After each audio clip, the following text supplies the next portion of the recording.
Okay, so what I'm going to talk about today, and it's something that, hi Candice, it's something that comes up a fair bit, and it's interesting because it's so different in different markets. Um, the fact that some stagers will be like concerned because they're not getting the work, and agents are telling them, and sellers are telling, well, why do I need you? So it's kind of like always feeling that you have to justify why you're doing what you do, and which is not fair to you. Like that's not a great place to start off from, for sure. And then you get into markets where, like, first of all, there's people who are cheap, who are always looking for deals, so trying to look for an excuse, and they don't want to spend the money, which it all ends up being the same pool. Oh, no problem, Candace. It's hi Sandra. It's because I'm going to lose my train of thought. So let's start that again. So there's always excuses to not hire you, and that usually is going to come from someone who's not your ideal client, not the ideal person for you to be working with, who needs to be sold on staging. Now, it could be that if you sell them on it, if you educate them, and if you give them awareness, if they hear from you, they understand the value, then you'll win them over.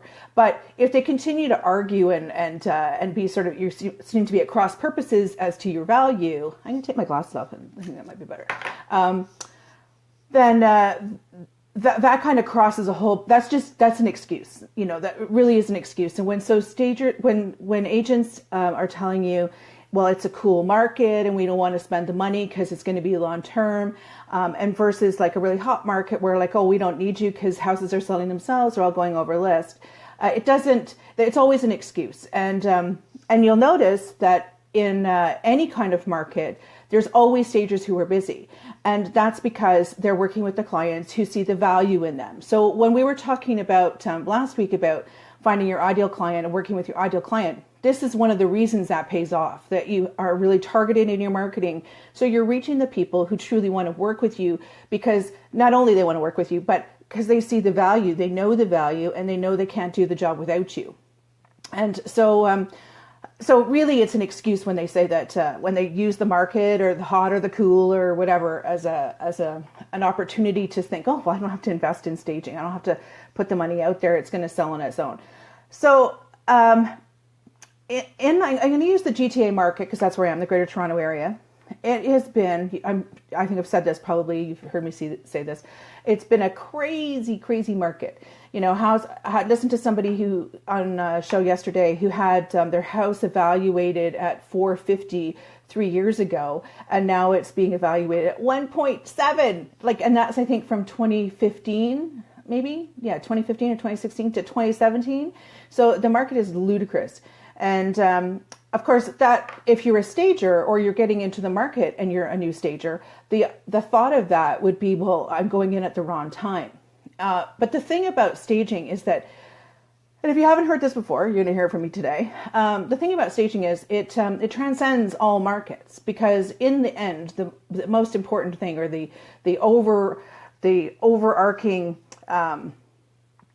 perception or need of staging, is that a buyer will always want to pay the least amount of money, and most definitely only want to pay for what they have to, and the seller wants to make the most amount of money. So you're always going to be at that is always going to be there, regardless of what the market looks like. So our job usually is to try and get the seller the most amount of money, but also to get the buyer to pay the most amount of money for what is truly value, so that they're not paying for things that haven't been done, for maintenance that the homeowner hasn't ensured has happened over the last few years. So it becomes really important that the that you remember that.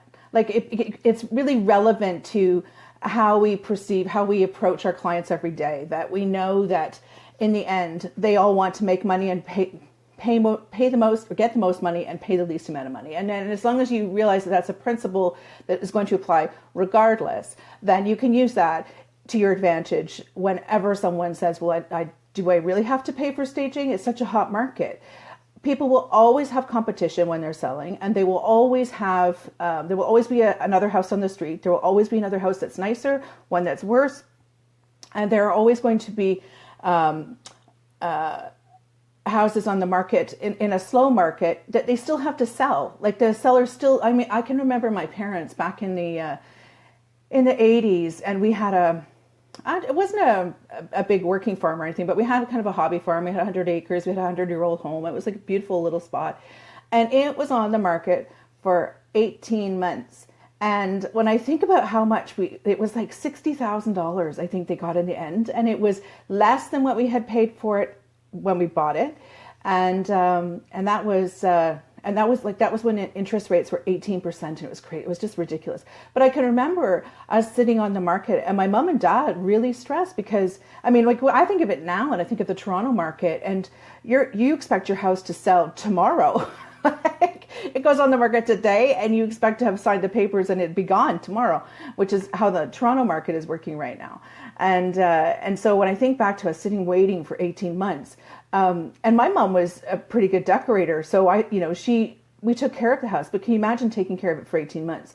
So when people are arguing that it's not a hot market and things that are sitting on the market too long, it's those examples when they sit for 18 months, which was horrible and really kind of an anomaly. I think that whole market in the 80s. But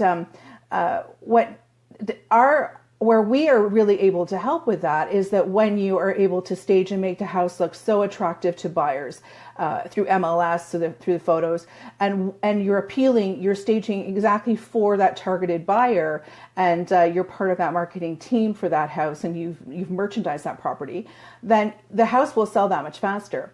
Now, I would say to you, you're in a really lucky position, actually, if your houses do if there are houses that stay on the market for a bit too long. You know, in the Toronto market, we never get those opportunities where we get to go in and come back out with a comparison and say, this house was on the market for 6 months and didn't have a bite, and we went in and staged and it sold in 3 days. We don't get those opportunities in the market here because the houses move too quickly for that, and so we never have a good comparison. But if you're in a market where you have that is a huge selling factor, like that you could be able to have that story, and that story actually really helps to demonstrate to your complaining agents that it really will make a difference if they stage. Now, what was I going to say? I have this sort of like little points here, but I know I'm going to go way off track of what I'm talking about. So if you guys have any questions or any scenarios, actually a good example of this, because Tricia, if you're still on, Tricia is in Calgary, and Calgary has actually hit a recession. They've had a hard time because of the oil industry, but yet I can remember when I used to train in Calgary and I would go out there that it was booming. I remember thinking, I want to be a stager in Calgary. They have no problem getting work.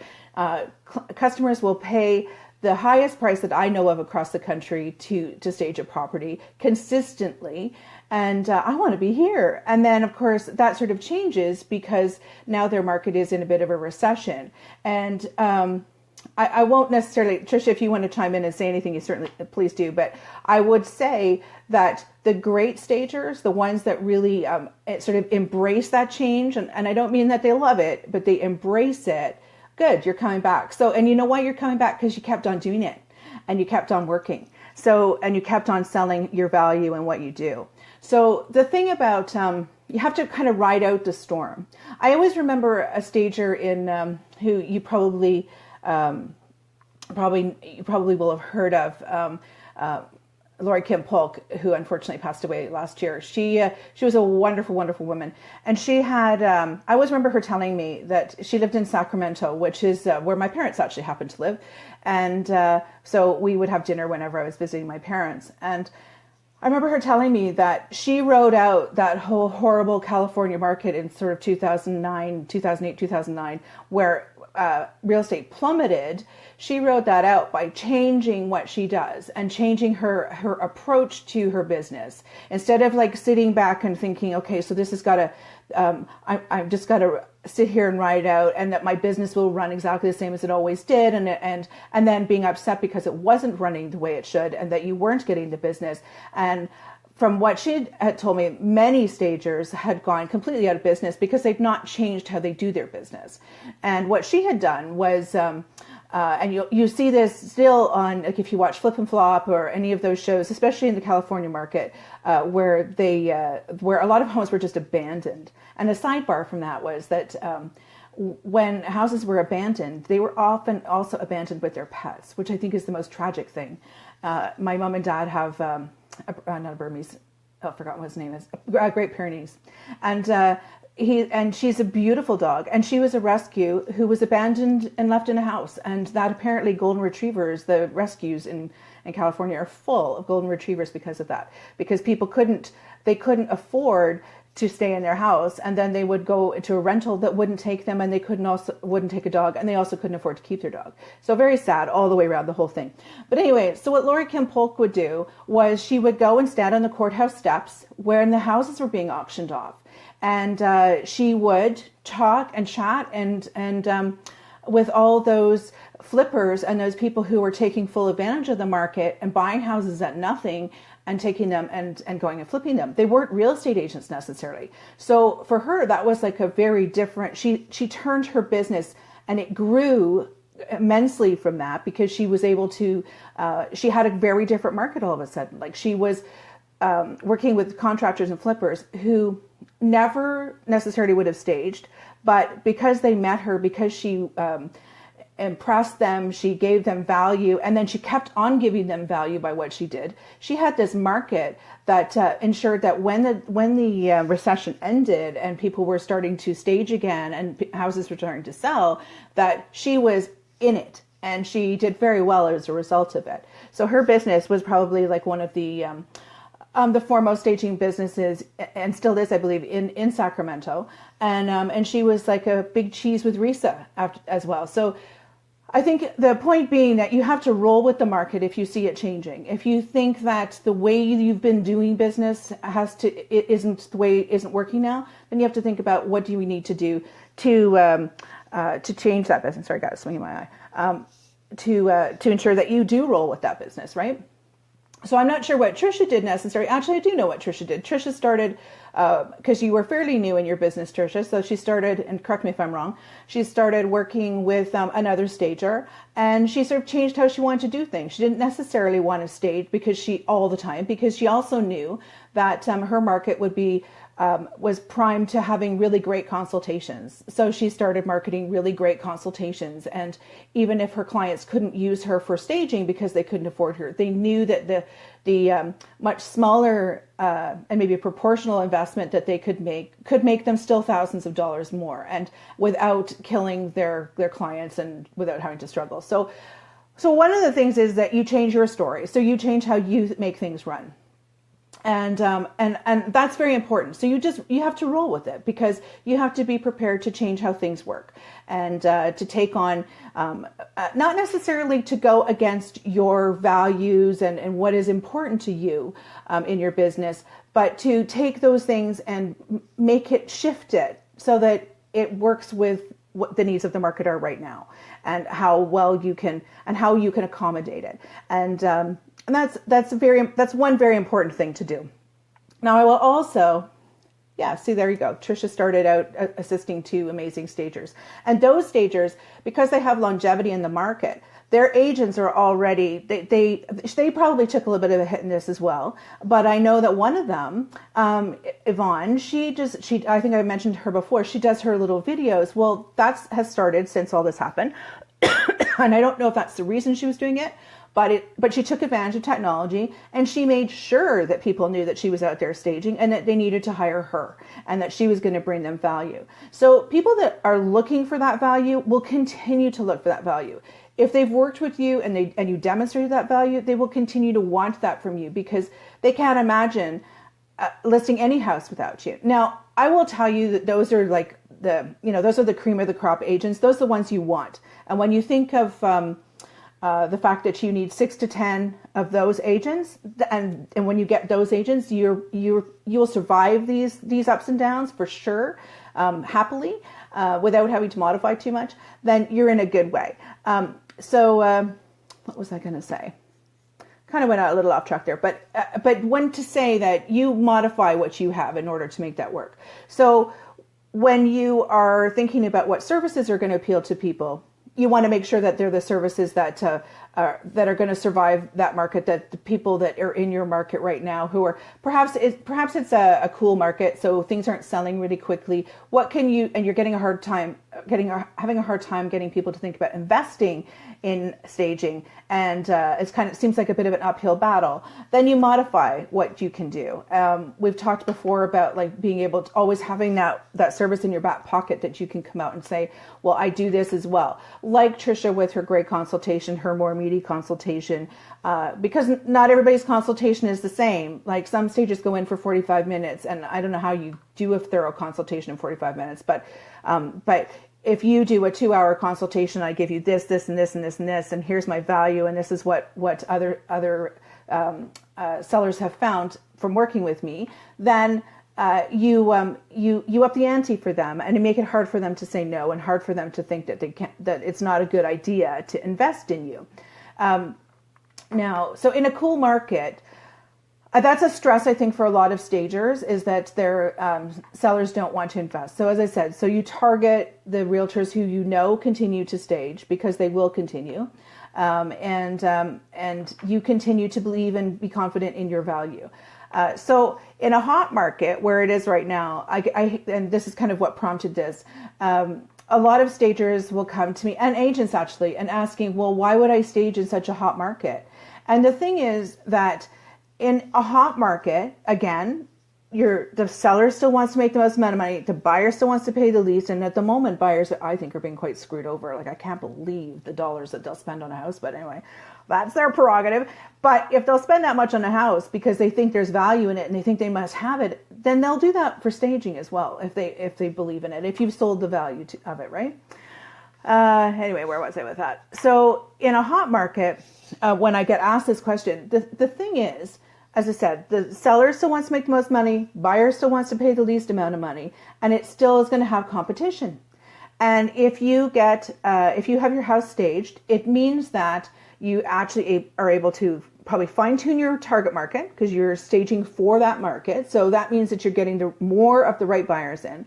And you could effectively get a better price, because not only you're perhaps going to be able to list at a better price, and then you're also going to be able to sell at a better price, because you've added in that extra bit that will attract the right buyer and have them spend even more money, which is ludicrous, on a good house, on the right property. So in a hot market, it doesn't matter. Now, yes, part of the argument is, well, the houses are already selling and they're already hot. Why should we bother to wait?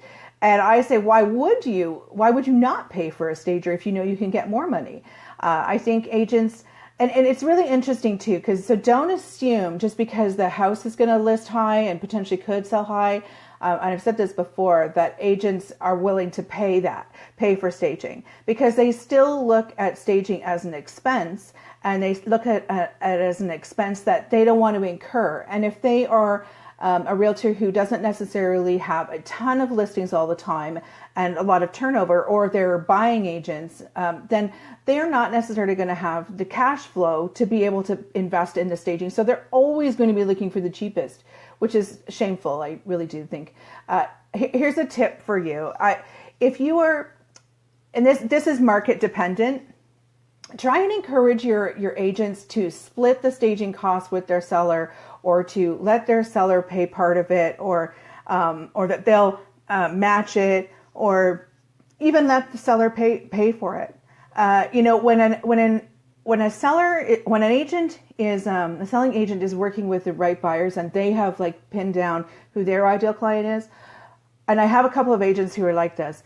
I have a couple of agents who never pay for staging, but their clients always stage, and it's because their agents thoroughly believe in the value of it, and their sellers thoroughly believe in their agent. So they take their advice, absolutely very seriously, and they invest in the staging, and they do it. So the reason I say that is because it's very difficult when you get yourself in the situation consistently where your agents are always paying, because some of them will pay whatever you charge, and that's great. But there are also many who will look at it as a negotiation point with you. This is how much budget I have. I hate working like that because their budget is, I'm not able to sell to them with the same, and they're not able to receive it with the same passion and understanding and investment as my sellers. Because when I say to my sellers, so you have an $1,800 budget, you know, in order to make that $1,800 budget really valuable to you, I really recommend that you do this room as well. And that's going to take it up to $2,500, but it's the best investment you're going to make. You're going to get far more back if you do that instead of just paying the $1,800. And they listen to me because it's their home and they have a vested interest. Agents don't care. They just want to, they've just committed, or I shouldn't say they don't care, but they don't have the same vested personal interest in the fact that they should spend more. They just know that this is what they need to do for their sellers. Now, I was talking to one of my students in the Successful Stager class yesterday, and she was saying that one of the stager that she works for, one of her agents, is he won't list a house unless they stage, and he does not pay for staging. So, you know, and they all stage. And when you get that reputation as an agent, it goes a long way, and it makes staging so much easier because you know that your clients have already bought in, and you know that they're willing to spend the money and make the investment that they should. Sometimes you're going to have to give them options and whatever, but you can. It's easier to do it when you know they already feel vested in the process. But they're the ones that make the money back. Hi, Jassy. They're the ones that make the money back. So, and they also want their house to sell well. You know, we always think that it's just about money, but it's not just about money. They also want their house to sell well. They want it to look good. They want to have done it right. So there's a lot of other things that go into getting in the mindset of a seller, getting them to commit to staging, because there's more to it than we usually give them credit for. It's not just about how much money they're going to spend to do that. So basically that's the gist of the hot and the cold market. They always have the same excuse, and quite frankly, he's talking about a hot market and a cold market, and using that as a reason not to stage is just actually really an excuse. It's an excuse to get away without having to invest a few $1,000s in the sale of their property. And when someone argues or says, "Well, do I have to?" they're waiting for you to tell them, "Yes, you do," and to explain to them why, to validate that there is a reason that they should be doing it. So don't use it as don't think that it ended there when an agent says, "Well, we don't want to stage because of the how well or bad the market is." And now, because if you, what I was going to say was, one of the things that it's really valuable to always have, and you want to sort of adjust your thinking a bit in this market so that you're prepared for this, either of those markets, and even in the situations. You want to be creating or rejigging your messaging for your business so that you appease any of those concerns from the beginning. So if the market is not a hot market and it's a slow market, then your messaging wants to reflect something about how great the benefits of staging in a down market or in a slow market like ours are this, and it's going to be probably financial in time, but you don't it's not also about working with you. It's about like why there's value in them staging, and why there's value in their in marketing their house better, and being more focused in their marketing, and that's all by working with you, right? So now so it's not what you are necessarily going to do for them. It's what the value of staging will do, and the value of improving their home will do for the sale, and that their clients will be happy, and blah, blah, blah, blah. So it's, but rejigging your messaging to reflect what's actually happening in the market so that you're comfortable when someone says to you, "Well, I don't know why I should stage in such a hot market." And you can say, because your sellers want to make the most amount of money, and this is how they do it. They can make even more. The other answer could be, if you knew that you could make your sellers more money, wouldn't you want to do that? And they're kind of lost. They can't really say, "No way, man." I want them to make the least amount of money. So you use what you know of the market to help you, and so make sure that you have some messaging that supports that, and then have some stories. So you can use your portfolio to demonstrate this as well. So Although I don't know how many of you can answer this, how many of you actually find that you use your portfolio all that often? I find it rarely do I use it. And these days, although I think it's imperative that you have it, but my even on the on Houzz or my website when it was up, my before and afters, I hardly ever had to show them. But where I found them found it the most useful was when I would. I had something I needed to demonstrate something to them. So for example, if you are in a market where the market is really low and it's not doing so well, and you have that example that I talked about at the beginning, where here's a house that's very similar to yours, and it's a house that was actually on the market for 5 months before I saw it. We went in, we did a consultation. They invested about $1,500 in staging, or $3,000 in staging, let's say, and instead of and you can say the homeowners were anxious, they really weren't sure what to expect, they were worried about the investment, blah blah blah, and you can address all their concerns by using your portfolio and your story to sort of help shift that along, and then you turn around and you say, so but what happened with this property after a lot of stress for them was that when they sold the house, they sold within 3 days of us staging, and they made 20,000 more. They had a full offer plus, and they had never even had one person come in the house and even indicate that they were interested in an offer. So right away, when you have that story, and all you need is that one example of someone and you can fiddle your stories to make them work for your client. They don't have to, don't feel that you have to have one story for each thing. You modify it. Then part of that is like knowing your messaging and knowing really where you want to get to with that client. But it's about demonstrating that there are others like them. I understand how you feel. Others have felt the same way, and here's how they felt, and here's what happened when they realized that they could work with us. Here's what happened, and that sort of feel, felt, found. So if you use feel, felt, found to help you talk to your clients, then you will have sold them on the value, because you've identified them with a success story that you've also been a part of as well.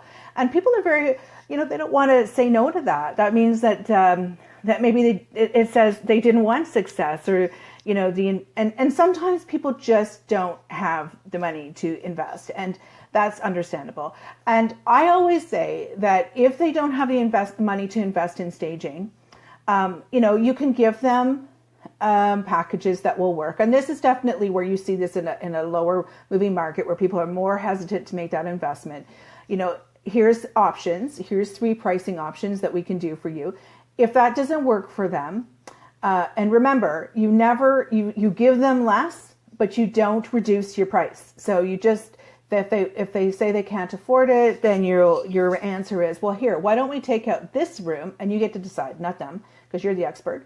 Why don't we take out this room, and that'll knock off about 500, and would that get you back to where your price needs to be? And that often they feel good, because they feel that you worked with them and you heard them, and also they still get to pay less. And I find oftentimes under those circumstances, they come back and say, you know what, we were thinking we really want that room done too, so we're going to go for the full price. It's happened, I would say probably 50% of the time, that they end up coming back to the full price anyway, but they so much appreciate the fact that you are working with them, and that you understand their pain, and that you are, in fact, actually that's really what you're doing, is you are recognizing and acknowledging their pain, and that you've got a solution for their pain. And it's not about ready to list staging, it's about your pain. Okay, so and what they want out of the situation. So using those stories and using your portfolio, even if you only have one listing to show in your portfolio, that's all you need, is just like these 2 pictures, and so these clients were a lot like you. They were in a similar situation, etc. And the same could be said in a fast market, like in a market like ours, like the one I'm in the Toronto area, where you can turn around and say, well, this house is very similar to yours, and they felt the same way about not investing in a high-end market. But here's what ended up happening: their competition went on the market. They didn't stage, and they sold for 1.1 million. They sold for 1.1 million, and this other client of mine on this in the same area sold. We staged their home and we sold it for 1.5, and they had multiple offers. So all of a sudden, it's the things change, and they're like, oh, I could do that, could I? And they don't realize, and they also don't realize the value. Oh, I know what I was going to say to you too. So when you find that they are not necessarily comfortable with spending the investment on staging, and it does happen. If they haven't done a consultation, if you're having a discussion with them about investment, recommend the consultation, or recommend that you'll do the consultation and then you're going to send an assistant out for a couple of hours when they're finished all the work, who will pull it all together for them and use what they have. So there's so much that we can do. And I hear often when stagers and talking about putting lipstick on a pig, I'll tell you, absolutely, you are never putting lipstick on a pig.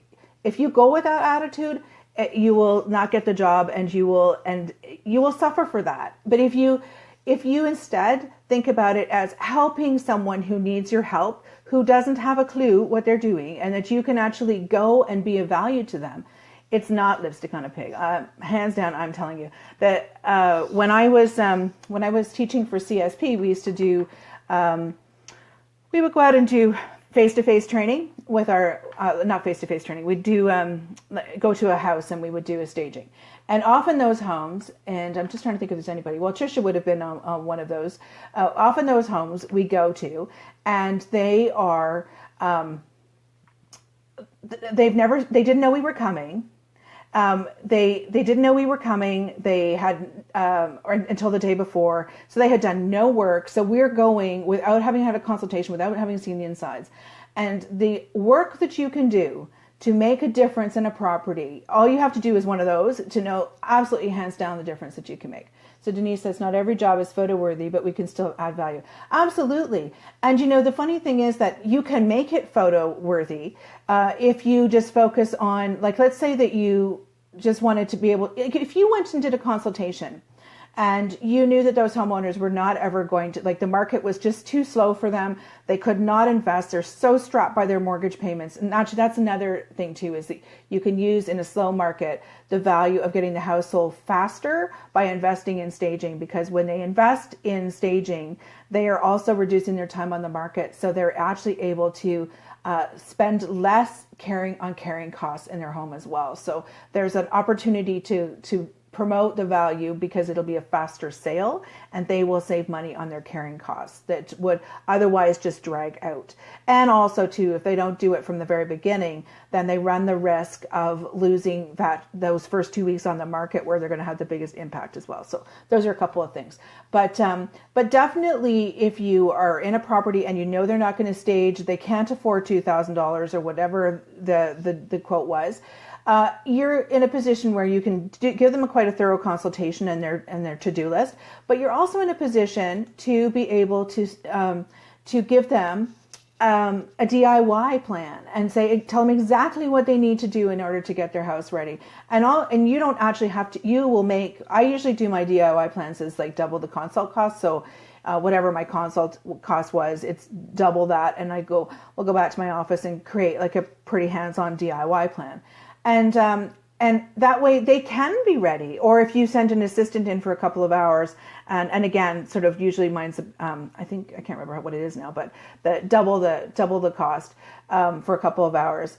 Your time is being spent where it needs to, where you're going to make your full you can do like a full staging somewhere else. And you're sending someone off as an assistant for $25 an hour, or $20 an hour. And so you're making profit on that job, but the sellers are thrilled because they have someone who's come in to just help them get the finishing touches done and work with them to, put the pillows properly, put the right pillows. I don't know about you guys, but I find like, people don't have a clue how they could even place a pillow nicely, or the things on the floor should go away into a closet, or really easy things, or just clear off the counter, shove it in the cupboards, we'll take the pictures. They can make such a big difference with the things that we know, even to make it photo worthy. Because if we just think, if you don't do it, what the photos are going to look like, so if you are able to offer them that service that fits their need, and fits their budget given where their concerns are in the market, then you can do that. Then you're in a great position. Now, some of us don't really want, that's not something we necessarily want to get into doing, are those kinds of projects, but those are perfect if you know that your market is struggling with, because it's slow, and you know that you could potentially, like you're going to make money on that project, and if you can get one of your assistants to go and do it. So those things are not necessarily things you're going to do all the time, but they're most definitely things that you can have in your back pocket to pull out when that there are options. And if someone poo-poos that option and they're not interested, then they're probably never going to be your client, because if they didn't go for that, then they're likely not going to ever go for staging. So but what I'm trying to say is there are things you can do to help sellers in a slow market that are going to be beneficial to them, and they aren't necessarily going to be a big investment and make them feel like they are going to be, that they're worried about being out of pocket, that they've been on the market so long.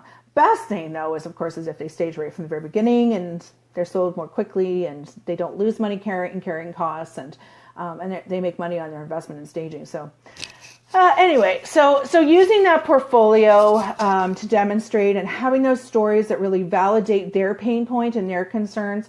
Now, having said all that, I think also a big deal is for you to remember that you are the expert. You started your business because you wanted to serve and you wanted to help people get their house ready to sell. But you also have a picture in mind of your business and of your value that you bring. And so if those going and doing consultations like that and working to help, I'll say that the little people or the people that need a smaller product are not your cup of tea, then don't ever compromise on that.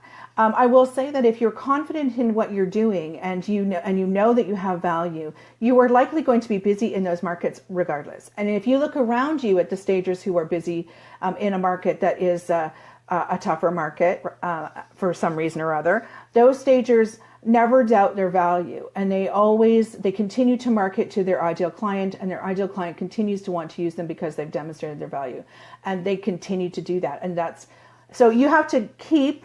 So there's the one side of getting them to buy, and there's the other side of you have to keep your confidence up and your belief in the value that you deliver, and never doubt where you fit in the market, and never doubt that you bring an invaluable service to your clients. And when you do that and you keep that up, you will always be busy, regardless of whether or not it's a slow or a hot market. Now, Denise, I was taught by the DIY plan was included in the initial consultation, so it's interesting to hear that you were selling it separate. So when I say DIY plan, so when you do the consultation is a big to-do list, but I don't give any details about the size of pill. If I know the plan is I'm going to quote them on bringing in inventory, I don't give anything away from that. Like I might say, I think we'll bring in the furniture, or we'll bring the things, or we will execute the plan, or we will create the perfect staging in the property. But I don't give them the details of what I'm bringing. I might say something like, we're going to replace the kitchen table and bring in new rental table and chairs, because I have a set that are much more suitable for this space, or will work better in this size and scale. I might talk about bringing a rental sofa in, and I might suggest I'm going to bring some bedding in for the master bedroom, and bring in some extra accessories and what have you throughout the house, and change some art around. But I will never tell them what that is going to be, and I will never tell them the size and the scale or my choices are, because then I'm telling them that they can go and do exactly the same thing and stage without me. Now, I know they can't really do a good job without me, but they think that they're going to be able to, because they're going to take everything I told them. And I had this happen to me 2 times in a row a couple of summers ago, and with clients who were told me the house was going to be vacant. And so when I went there, it wasn't vacant. So I did a free consult because I was really just going in to get the price. I happened to mention a few things that I would do. And next thing is I didn't get the job, because they turned around and both of them actually ended up staying in the house, and they used while they were listing, and they used what I told them, and I'm like, well, I'm not doing that again. So next time, what I did was, whenever it was an occupied home, and they said it was going to be vacant, I charged them for a full consultation, because I'm not going down that road again. So they paid for a full consultation, even if they told me it was going to be vacant. And but so the DIY then becomes the details. So I will tell them, so you want to, and I will draw out a picture for them of, this is what the bed needs to look like with your pillows, and here's what I recommend as your choice, and here's the color that I recommend that you use throughout the house, and so I get into that kind of detail, and that's what I charge for in the extra part. So yeah, Denise, you don't give your plan away. For sure. But in your DIY, you can charge that, and you can give them the detail that they need to execute the plan as much as you feel comfortable doing. Obviously don't want to give them all your secrets, but you can certainly give them enough. Okay, like floor plans and things like that would help in that situation. Geez, I was going to hit the slide button, so I'm used to doing this on a slide. So what else? So be confident in your value, and you'll find that you're very likely not to ever stop being busy. Like I look at and this is, I'm going to give you an example of what's happening in the market right now in the Toronto area, because it's like shocking to me. And I don't think there's anybody on here that's working in the Toronto market right now. Actually, Michelle Byrne, you're on here. So I have a few stagers who mentor for me in the Successful Stager program, and they have been a few of them are in this area. Trisha's one actually, but she's in Calgary. And the stagers in the bigger Greater Toronto area, the quite big scoop, they are so busy that they're running out of inventory. And the rental companies are running out of inventory. And I know one of the stagers who's like on the far west side of the city, like further out, she is having a really difficult time finding furniture to be able to put into properties. And she has her own inventory, but she uses a rental company on her bigger projects, and there's nothing to be had. So it's quite interesting to see. So in a market that is booming and people are expecting to go $150,000 over, and to be quite honest, I think they're becoming quite greedy, because they won't take an offer unless they're unless it is really high. They're expecting to go over. They are, where was I going with that? Oh yeah, so you'd think that in a market like that stagers wouldn't be busy, that'd be struggling to find work. But the good stagers, or I should say, maybe I won't say good stagers, because you're all good stagers. The stagers who have kind of found their place in the market, know who their ideal client is, market to the right people, and have those 8 to 10 stagers or agents who are their mainstay, plus the corral of kind of around 30. They know that they're swamped. They're swamped. Like one of my mentors is like working 7 days a week staging right now. And there doesn't seem to be an end in sight, except for they brought in some new regulations to kind of cool the market a little bit in their area. So it seems that, and maybe also too, because it's now really truly spring, that more people are coming on the market, because the problem was there wasn't enough inventory. So, and also my husband, who's an agent, said it looks as if some of the buyers are starting to get a bit more savvy, and they're not going to sit around and bid on a house when they know it's going to be multiple offers, and they're getting tired of doing that. So that's shifting. But for the most part, you would think in a hot market, they would not be using a stager. They would just be going ahead and listing. And instead, stagers are busier than they ever have been, swamped with work. The market is like crazy. And that to me is a massively wonderful sign, because it says that stagers are going to be so busy across the board, because agents are starting to really get it. Sellers have been watching enough of HGTV. Thank you for that. And so they are getting it. They are all seeing the value. And buyers are getting it, because they don't like going into a house now when they have just been into 5 beautiful homes that are staged, and the homeowner has made the investment and it's obvious, to go into a couple of homes where it's obvious that the seller did not make the investment. And then it makes the seller wonder, what else have they not invested in? How much do they really care about this house?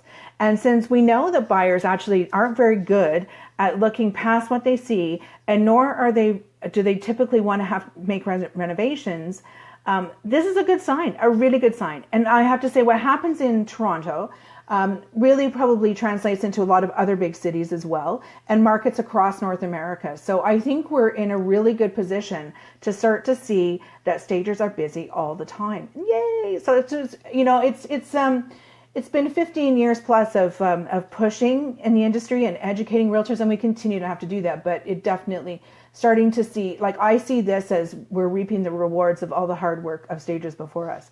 So Samantha, how are you, Samantha?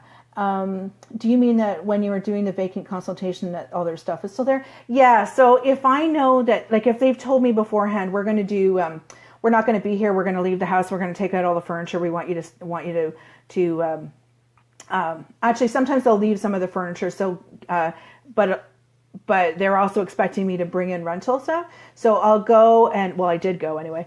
And I would just do it as a consultation so that I could get my information so I could create a quote for them.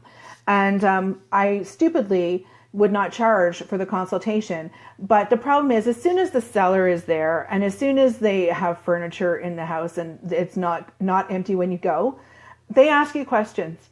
And if you answer, they take that information. So after that, I thought, no, not doing that again. I'm not losing out. And even if I didn't get the staging job, I sure as heck should have got the consultation fee. So that was kind of an eye opener for me. I wasn't going to do that again. And I'm just wondering, so one of the things, the other things you can do, so there's always that wanting to believe in your value and continue to believe in that, continue to sell the products and services that really work. Always keeping in mind, though, that if you have a service or you can rejig something or you can rejig the messaging to work for clients who are going to fight you on the fact that, well, it's a slow market and I don't want to make the investment. So if you always have that thing in your back pocket, not necessarily the thing you sell all the time, but that thing that is going to help to meet their pain point, then you look good regardless. And as long as it's not a compromise on your part, both financially and I guess ethically as well, then I think that's fair game to offer that. And also if your schedule allows you to be able to do that, and if your resources allow you to do that as a team. The other thing, though, that you can really do, and I really recommend that you do this, is that you must position yourself as the expert. So, and I think that in a sense, that's what stagers who are really busy throughout these markets have done with their agents, is that they have positioned themselves as really fantastic and great at what they do and the expert, and that's why their agents continue to use them. Now, if you're not necessarily at a point in your business where you're that busy and you're busy, but you're growing and you want to keep on, one of the things you really must do in a market that is affected like that is to think about how you're going to position yourself as an expert. So how you're going to position yourself if an agent doesn't know you, but you want to attract that right agent, and what are you going to do to demonstrate that? And it's not always about like talking to them and showing them your portfolio. It's about positioning yourself on your website, like having a blog and talking about why you're like not why you're the expert, but positioning yourself as not very knowledgeable about what's going on in the market and how and what your market needs in order to sell. And it's not about when you're writing from a position of trying to be an expert, or not trying, you are, from a position of being an expert, you're not usually really ever talking about your business. You're talking about your clients. And you can use that whole idea of the pain point as well. So, I mean, even in what we've talked about just now in the last sort of 45 minutes, we've talked about a few things that you can use as blog topics. The fact that creating a product or a service that fits their that fits their price point, understanding their pain point, and there could be a few pain points in there that you could sort of like be talking about and giving solutions for. So blogging is a really good one. Commenting on Facebook, and again, I kind of go back to, it's wonderful to communicate with stagers, but you need to like really push the envelope and make sure that you are in front of agents, the people that you want to hire you. And you can do that same thing on LinkedIn, Facebook, LinkedIn. You can show pictures of success stories on Instagram. You can comment and just do little Facebook Live things, like just, 2-minute snippets of, hey, this is a house we just staged and it's already sold. This market is not a bad market if you stage. Like you can do things like that and just position yourself as being the expert. You want to appease their worries, address their pain points, and make them feel confident that if they call you, they're calling the right person, and they're calling somebody who's going to actually really understands them and gets their worries, and that has a solution for them. And so that's basically, I would say, I think that's basically what I would say about, in a nutshell, how to work around the hot and a cold market. And as I said, not really mattering which market it's going to be, just knowing that you want to position yourself always as the expert. So use what you know what's going on, use the pain points to help you do that. You can do that through blogging. You could do it through in blogs on anywhere, actually. You can take your before and afters of a property that is that demonstrates, we talked about like how when you have a story to sort of validate and to demonstrate how staging helps, and the before and afters, you can do the same thing in a blog. You could do it in a little video. And the cool thing about doing anything like a blog is that you can take that full blog and you can make that one topic, that one blog, and break it out and use it. I believe that I have something somewhere that shows, maybe I'll see if I can find it, how you can break out that blog into 15 other areas that you can use. So you can take snippets of that and use it as tweets if you wanted to. You could take the pictures and use them on Instagram. You could take the first couple of paragraphs out and use it as a post on Facebook.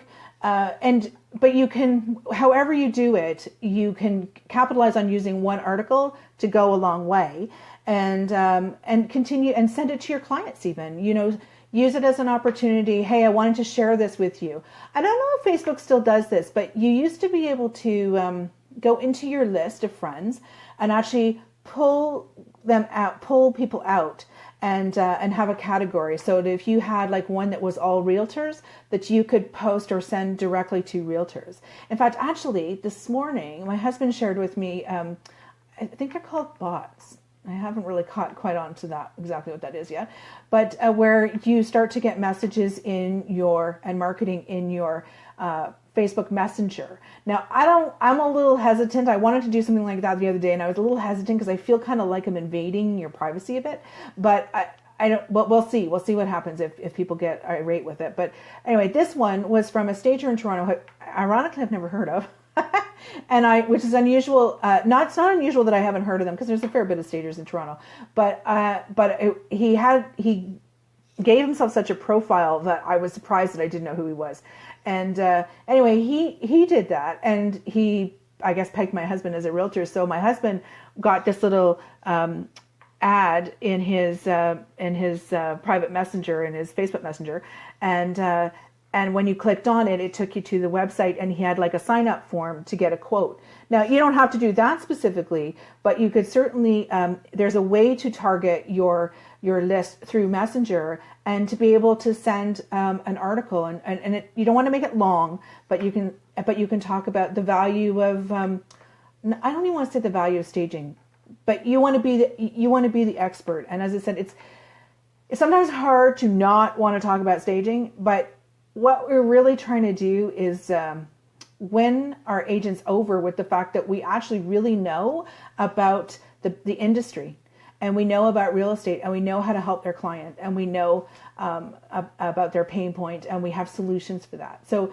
it's not, as I said, it's not really always talking about staging. It's just being. Any questions?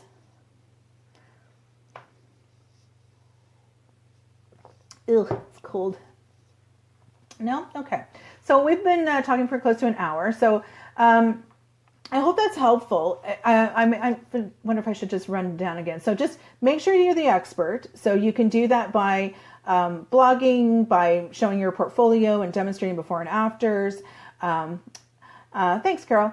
And what else? And you want to make sure that you sort of adjust your messaging, that you're ready to be flexible and move with the market, that you're looking for different opportunities maybe in this market than you would have been typically for advertising. One thing I just want to say, and this is just a little point, is that when What was I going to say? I saw Samantha's little message on the bottom there, and it made me forget what I was going to say. Oh yeah. Oh yeah, now I remember. So this is just a little story, a little anecdote. A few years ago, and she's not on this call, so I don't even know if she's in this group actually. I was in a RISA meeting with a group of stagers, and in my area, and they were talking about somebody who was offering, who they thought they might get in to do, be a guest speaker and come in and talk about blogging, and they said, oh, she's really good, she's great, blah blah blah blah blah. She only charges $20. And I was like, only $20? Like, what kind of like value are you going to get for $20? Like, she couldn't possibly be giving you very much.